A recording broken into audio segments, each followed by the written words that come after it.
The enemy. Geordi is stranded on a storm-plagued planet, while up above, the crew tries to avoid starting a war with the Romulans. Riker, Worf, and Geordi are down on some planet with lightning flashing everywhere, and their communicators don't work. They detected a distress signal and went down to check it out. They head over to some objects that Geordi says are electrically conductive, and immediately start picking them up. They find a crashed Romulan vessel. This is a Federation planet, so it shouldn't be there. They also find one Romulan survivor. On their way back, Geordi does a pretty good fall down a hole, and Riker and Worf have to leave without him. I noticed in this episode that Riker is much more sarcastic than usual. There's nothing there to salvage, unless you want to use tweezers. No?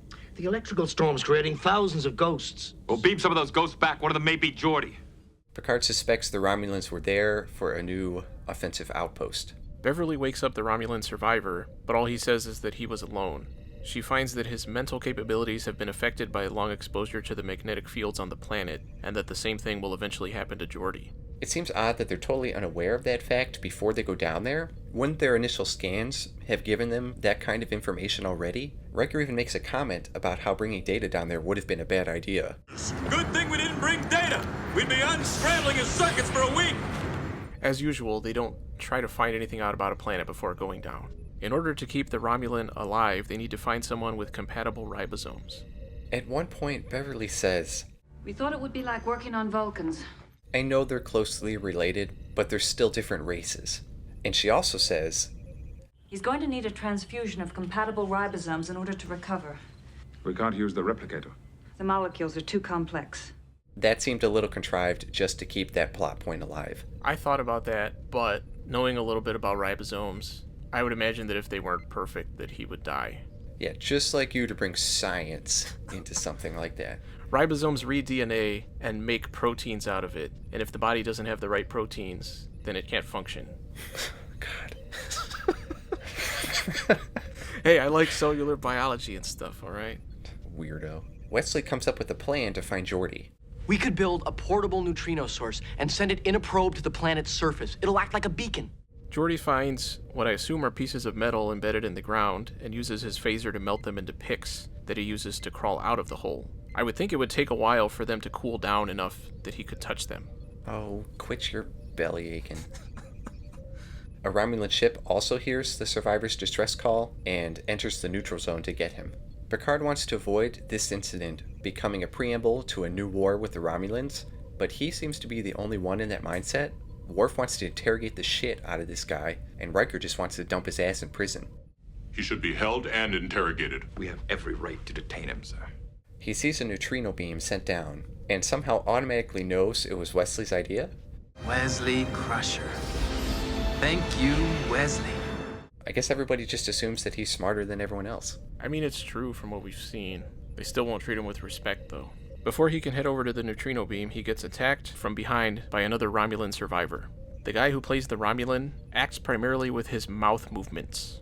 Unfortunately, the seriousness and tension that has been built up is somewhat derailed by this guy's acting, which apparently the writers felt the same way, which is why they wrote in that this guy gets hit with a bunch of rocks. What's his name? Bacharach? Bakra. That's what I said. Uh-huh. They're having an exchange, and at the end of their conversation, Geordi dumps out so much sand out of his shoes. No, you're gonna bring that up? There's so much sand. I agree that it was too much, but I didn't care. It wasn't a big deal. I think it's interesting the things you care about and I don't, and vice versa. Let me talk about how ribosomes work and scientific. The subplot in this episode is that Worf's blood has the ribosomes in it that the dying Romulan needs, but he doesn't want to donate it. Because his parents were killed by Romulans. Down on the surface, Bakra says he's willing to die in the service of his people, which Geordi mocks for some reason. To die in the service of my people? Ah, the Romulan path to glory. But each of us, including Dr. Palmer, took an oath that we would uphold the Prime Directive, if necessary, with our lives. And Geordi reveals that he can also view everybody's bodily functions with his visor. What's the matter? Nothing. Wrong. Your heart rate just shot way up. And this guy is a Romulan. If the ship's doctor assumed Romulans would function as an entirely different race, how would Geordi know what the regular body functions of Romulans are? Yeah, that's true. The entire situation with Geordi and this Romulan down on the planet having to work together to survive, and the fact that the episode is called The Enemy, made me think of the movie Enemy Mine, which is about Dennis Quaid and an alien trapped down on a planet. They're from opposing sides of a war, but they have to work together to survive. During their time on the planet, Bakra keeps asking questions and making cultural comparisons to Geordi, which Geordi, instead of using it as an opportunity to better understand one of the Federation's adversaries, chooses to make sarcastic quips every time, which frustrated me. Agreed. Picard talks to Tomalak, the commander of the Romulan vessel, and he refuses to let him into the Federation area to pick up the survivor. He tells him he rejects his explanation for everything, but he doesn't have any actual reasons for doing that. He's going off his own prejudices against Romulans. The excuse is so fucking flimsy, though. But we don't know if it's true or not. It's not. As the audience, we know it's not true. Given just the information that Picard has, I don't think he can jump to a conclusion like that at this moment. I disagree. Counselor? There's great hostility behind his smile. He'll stop at nothing to complete his mission. Worf visits Riker to discuss his donation concerns, and Riker is busy in his room drinking primary colors. That's such a weird comment, but that's good. Riker's conclusion, which basically boils down to what I believe doesn't matter, you have to make the decision for yourself, What I believe doesn't matter. is much less self-centered than Beverly's, which is just, I think you should do it. I think that's understandable in her situation, though, because she's the one treating him. Down on the planet, Geordi is being a super downer, Bakra is handing him solutions to their problem, and Geordi just keeps shutting them down without even really considering them. We have the sensor device you're carrying. Tricorder. It's not set up to detect neutrinos. Your eye device does. Connect them. That's crazy. They don't speak the same language. Eventually they end up working together, but once they actually succeed in moving towards the neutrino beam, Geordi kind of acts like it was his idea and he did it himself. It definitely feels like Geordi's acting a little bit out of character here. Yeah. Bearing 350. We did it! Picard tries to convince Worf to donate his ribosomes to prevent a war, but Worf refuses, and then Beverly says that the Romulan has died.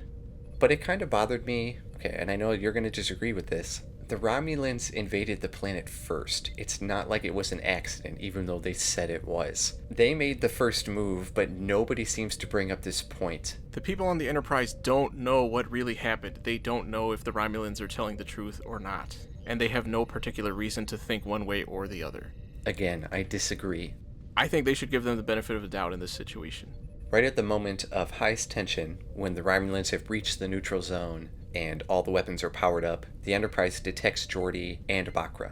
They have to lower the shields to beam them up, which puts them at risk to the Romulan ship. But Data says, "There are still numerous ghost images, but I believe we are picking up 2 life forms near the beacon."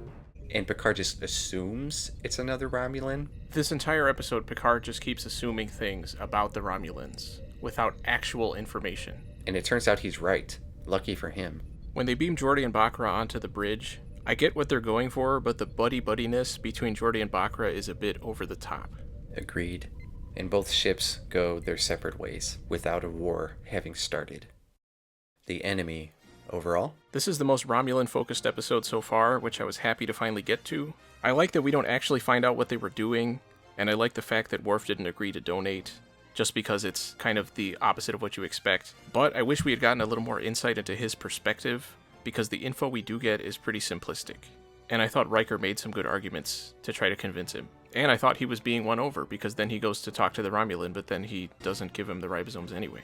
But as for the main story of the episode with Geordi down on the planet, it was predictable and not that engaging. Still an improvement over the early episodes of the season, so things are at least going in the right direction overall, but I didn't like how Geordi acted kind of out of character at times, and even Picard seemed overly antagonistic against the Romulans. Picard took a much harder stance on things than he usually does, in an aggressive way, as opposed to a purely fact-based way. I thought Picard kind of was holding everyone back because everyone else wanted to fight, but he didn't. He says that he doesn't, but the way he acts and what he says don't seem to fit together. But I would still give this episode a B-.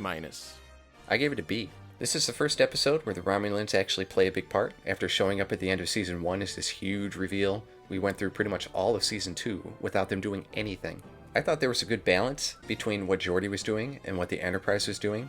I didn't really feel like it was an A plot and a B plot. It all synced together. A lot of the times we've seen only one plot actually matter, while the other one just kind of plods along because there's nothing for them to actually do. I liked Worf's subplot. It didn't get in the way, but I was a little disappointed that after the Romulan died, there was no further discussion about how he felt. I also like that the ending doesn't solve any problems between the Federation and the Romulans, but instead keeps the tension between them. It would be silly for one incident to bring them together in understanding, especially in a situation wrought from one of them being sneaky as in the first place. We're on a good streak of good episodes, and Season 3, let's hope it stays that way.